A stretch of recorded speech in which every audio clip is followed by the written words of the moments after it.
warahmatullahi wabarakatuh. Nama saya Muhammad Trion, NPM 19510203082. Saya dari kelas F. Di sini saya akan menjawab beberapa pertanyaan mengenai tentang mata kuliah pasar modal syariah. Yang mana pertanyaan ini bertujuan untuk memenuhi tugas ujian tengah semester. Baiklah, langsung saja ke pertanyaan yang pertama. Yang pertama, jelaskan tentang pasar modal syariah dan instrumen yang ada di dalamnya. Sertakan perbedaannya dengan pasar modal konvensional. Jadi, pasar modal syariah adalah pasar modal yang menerapkan prinsip-prinsip syariah. Prinsip-prinsip tersebut antara lain, larangan terhadap setiap transaksi yang mengandung unsur ketidakjelasan. Yang kedua, instrumen atau efek yang diperjualbelikan harus memenuhi kriteria halal. Instrumen pada pasar modal syariah adalah yang pertama sekuritas aset atau proyek aset yang merupakan bukti penyertaan, baik dalam bentuk penyertaan musyarakah maupun penyertaan mudharabah. Penyertaan musyarakah adalah yang mewakili modal tetap dengan hak mengelola, mengawasi, manajemen, dan hak suara dalam mengambil keputusan. Sedangkan penyertaan mudharabah adalah perwakilan modal kerja dengan hak atas modal dan keuangan tersebut, tetapi tanpa hak suara, hak pengawasan, atau hak pengelolaan.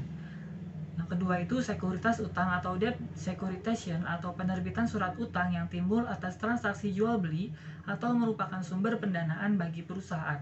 Yang ketiga itu sekuritas modal. Sekuritas ini merupakan emisi surat berharga oleh perusahaan emiten yang telah terdaftar dalam pasar modal syariah dalam bentuk saham. Perbedaannya dengan pasar modal konvensional adalah pasar modal konvensional itu tidak terikat pada kriteria prinsip syariah, sedangkan pasar modal syariah mengharuskan tunduk pada instrumen dan mekanisme yang berlaku di pasar modal serta tidak bisa dilepaskan dari ekonomi syariah. Pertanyaan yang kedua yaitu sebutkan risiko yang dapat terjadi di pasar modal syariah dan bagaimana cara menanggulangi risiko tersebut. Baiklah, risiko yang pertama itu ada risiko likuiditas atau liquidity risk, risiko yang berkaitan dengan kemampuan surat berharga untuk diperjualbelikan tanpa mengalami kerugian. Risiko yang kedua itu ada risiko daya beli atau purchasing power risk. Risiko ini berkaitan dengan kemungkinan terjadi inflasi yang menyebabkan nilai real akan mendapatkan pendapatan lebih kecil. Yang ketiga itu ada risiko tingkat bunga atau interest rate risk. Dengan adanya risiko ini, naiknya tingkat bunga tentunya akan menurunkan harga di pasar modal. Risiko yang keempat itu ada risiko bisnis atau business risk. Risiko menurunnya laba yang nantinya akan mengurangi kemampuan perusahaan dalam membayar imbalan bunga dalam konvensional ataupun dividen.